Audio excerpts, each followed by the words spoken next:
আসসালামু আলাইকুম। ডালিয়া ছবি চ্যানেলে আপনাদের সবাইকে আবারও একবার স্বাগত জানাই। দূরে এবং কাছে যে যেখান থেকে আমার ভিডিওটা দেখছেন, আল্লাহর রহমতে সবাই অনেক ভালো আছেন। আলহামদুলিল্লাহ আমিও অনেক ভালো আছি। আজকে আমি কক্সবাজারের উদ্দেশ্যে চলে যাব। যেহেতু আমি 4 দিনের জন্য সেখানে থাকবো, তাই আমার হাঁস মুরগিগুলোর জন্য আমার খুবই টেনশন হচ্ছিল। সেগুলোকে রাখার জন্য আমার নির্দিষ্ট একটা জায়গার দরকার। তাই আমার যেই ফার্ম ঘরটা ছিল, ওই ঘরটা বর্তমানে খালি পড়েছিল।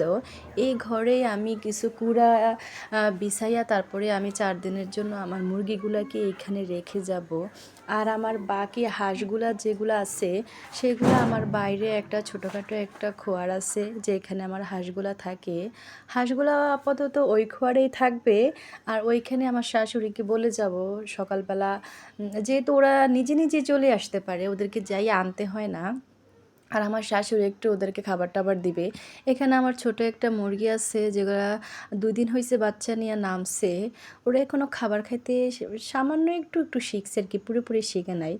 তো আমার শাশুড়িকে বলে যা গেছি এগুলোকেও একটু খাবার দিবে, যেহেতু আমি এগুলো ছাড়বো না, বাইরে গড়ে রাখবো। আর আমি হাঁসের জন্য এই চালগুলো আনাইছি, এগুলো কিন্তু খুব কমে আনানো যায়। আর এগুলাতে কিন্তু বেশি খরচ হয় না। আমার আমার যেই হাঁস মুরগিগুলা, এই হাঁস মুরগিগুলা আগে কিন্তু আমার ঘরে আমার পাশের রুমে রাখতাম। আর এখন যেহেতু আমরা চলে যাচ্ছি, চোরের ভয় আছে। আর অবশ্যই কিন্তু চুরি হয়ে যাওয়ার সম্ভাবনা, আর আমাদের এখানে চুরি বেশিরভাগই হয়। তাই আমি আমার যে চীনা হাঁস, এটা কিন্তু বেশি দিন আর লাগবে না, বাচ্চা দিয়ে দিবে। সেই জন্য আমি আমার হাঁসটাকে ডিমসহ ওই ঘরে নিয়ে অ্যাডজাস্ট করব। সেজন্য আমি আগে ডিমগুলোকে খাঁচায় নিতেছি, তারপরে হাঁস টাঁসও একসাথে উঠাই আমি ওই ঘরে নিয়ে যাব। এইটা হাঁসটার সাথে সাথেও আপনারা কিছু আমার মুরগি দেখছেন, যেগুলা হাঁসের ডিম নিয়ে কিছু বসে আছে, কিছু আবার মুরগির ডিম নিয়ে বসে আছে। তো ওইগুলাকেও কিন্তু আমি আবার ওই ঘরে নিয়ে শিফট করব। যেহেতু আমি ওই ঘরে তালা বন্ধ করে 4 দিনের জন্য রেখে দিব, সেজন্য আমি সব হাঁস মুরগি যা আছে আমার সবগুলোকে একসাথেই আমি রেখে দিব। আর যারা এরকম খামার করতে ভালোবাসেন, খামার প্রতি আগ্রহ, তারা কিন্তু আমার এই কষ্টটা বুঝবেন। আমি যেখানেই যাই, যত ভালোই থাকি না কেন, আমার মন কিন্তু এই হাঁস মুরগির কাছেই পড়ে থাকবে। আমি কিন্তু কখনো ওদেরকে ছাড়া ভালো থাকতে পারি না। আমি হাঁসের যেই নিচে যে খড়গুলো ছিল, ওই খড়গুলোও উঠাইয়া আমি ওই ঘরে নিয়ে যাব। আর এখানে ওই ঘরে দেখেন, আমি কিন্তু অনেক সুন্দর করে একটা জায়গা রেডি করছি। এই জায়গাতেই কিন্তু আমি আবার হাঁসটাকে বসাই দিব। আর এতে করে কিন্তু হাঁসটা তার যে সুন্দর বাসাটার আরামটা পাবে। আমার কিছু রাতা মুরগি ছিল, সেগুলোকে আমি বিক্রি করে দিছিলাম।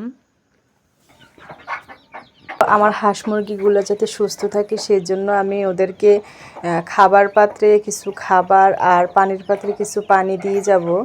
আর তারপরেও মাঝে মধ্যে আমার শাশুড়ি তো আছেই, উনি তো দেখবেই, যেহেতু উনি সব সময় আমার পাশে থাকে, দেখে। তো আমি হাঁসটাকে দেখতেছিলাম ওর ডিমগুলাকে ও চিনতে পারে কিনা, নিজে নিজে যাইতে পারে কিনা। তারপর আমি একটু আবার বসাই দিতেছিলাম, ও আবার না ভালোই বসছে। আর এখানে আমার কিছু মুরগি আছে, এগুলাও কিন্তু আমি আবার ওই ঘরে নিয়ে যাব, সেজন্য আমি খাঁচা থেকে এগুলো বের করে দিছি। আর এই যে দেখেন, আমার আর সব কাজ শেষে আমি এখন লাকিজ গোছাইতে চলে আসছি। কিন্তু আমার সুটকেসে আমার প্রয়োজনীয় যেই কাপড় চোপড়গুলো আমি আর ওইখানে ব্যবহার করতে হবে, সেই কাপড় চোপড়গুলো আমি নিয়ে নিতেছি।